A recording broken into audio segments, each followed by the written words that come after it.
Mahiya naman kayo sa inyong kapwa Pilipino. Binastos pa nila ako. What is the law and what Pakinggan ng proceeds of the illegal drug trade ng Duterte. The law enforcement, the highest law enforcement official being head of PNP. Yeah. And now you're hiding this scoundrel, this fugitive. Tapos ang isa pa na component nung isyung yan, yung pilit na paghihiwalay ng what is intentional, imagination, motive, no? Napag-usapan na natin to difference ng motive at intention.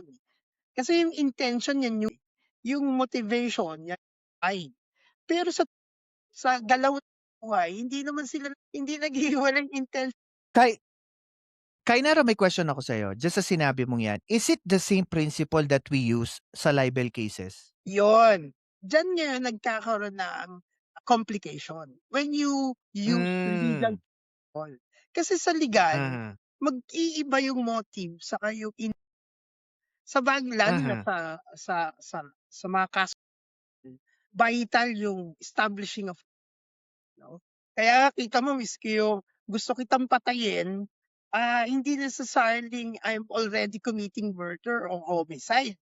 Kasi gusto ko pa nang ikaw patayin until after na o subukan kong patayin ka. Doon pa lang ako nagkakaroon ng criminal case. So, yung intent, napakahalaga sa usaping legal. Pero, yun nga sa practical na, pumapasok ulit yung basic na conflict between what is moral and what is legal. Not on yung general truth of a society, saka yung debatable truth. Yung parang ano bang tawag? Relative, no? Relative truth. Parating nagbabago yung anyo niya kung sino ang nagsalita. Pero hindi totoo kasi activity ng definition at ng context.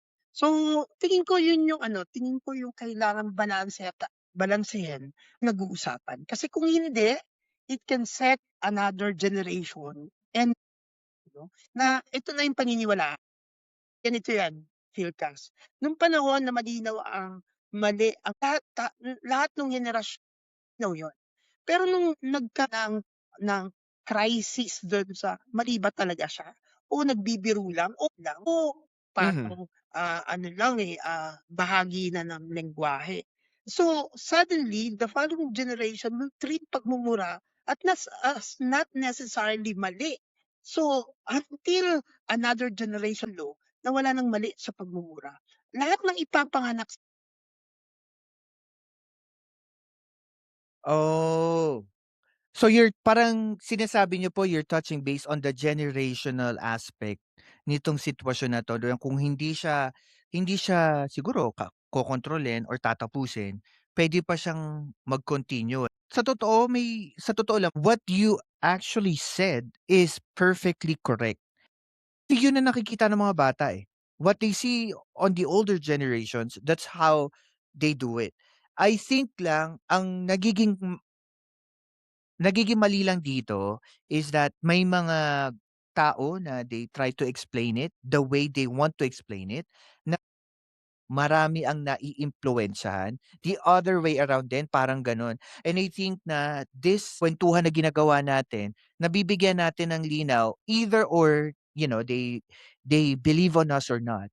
They can say na merong other opinions. Kasi naniniwala ako sa sinabi niyo kanina, it's subjective and objectivity. And also, not all morality is legal and not all legal can be assumed to be moral.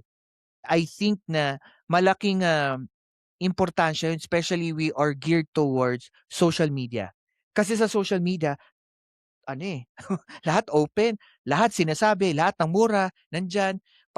Actually, lahat na nga subjective na doon 'di ba? Kung hindi mo lang titignan, 'di ba? Yan yung nakikita natin sa social media and I think that's how our culture, our new generation now is being geared towards na it's mostly what is appealing to emotion is a lot better than what is logically correct, I think.